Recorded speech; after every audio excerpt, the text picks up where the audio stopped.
been in office for 1 year, and in that time the whole edifice is beginning to crumble. There's chaos. The money's running out. I should thank you. You should perhaps be the pin-up boy of the Eurosceptic movement.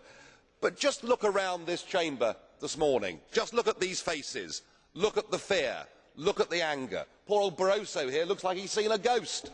You know, they're beginning to understand that the game is up. And yet, in their desperation to preserve their dream, they want to remove any remaining traces of democracy from the system. And it's pretty clear that none of you have learned anything. You know, when you yourself, Mr Van Rompuy, say that the euro has brought us stability, I suppose I could applaud you for having a sense of humour, but isn't this really just the bunker mentality?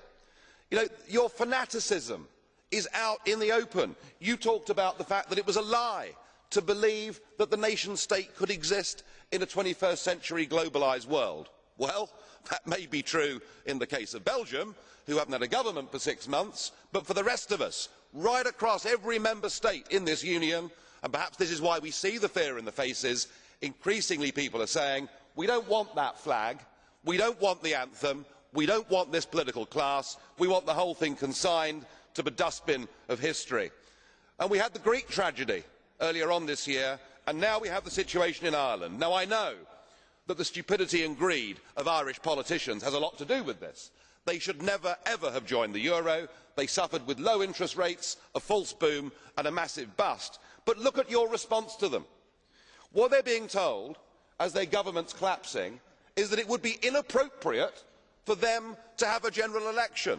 In fact, Commissioner Rehn here said they had to agree their budget first before they'd be allowed to have a general election. Just who the hell do you think you people are?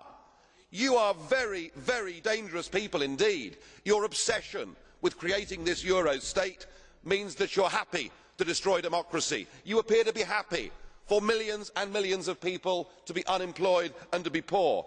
Untold millions must suffer so that your euro dream can continue. Well, it won't work, because it's Portugal next.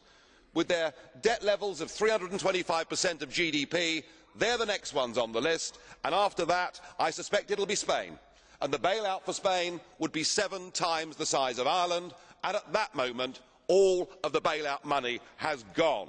There won't be any more. But it's even more serious than economics, because if you rob people of their identity, if you rob them of their democracy, then all they are left with is nationalism and violence. I can only hope and pray that the euro project is destroyed by the markets before that really happens. Thank you.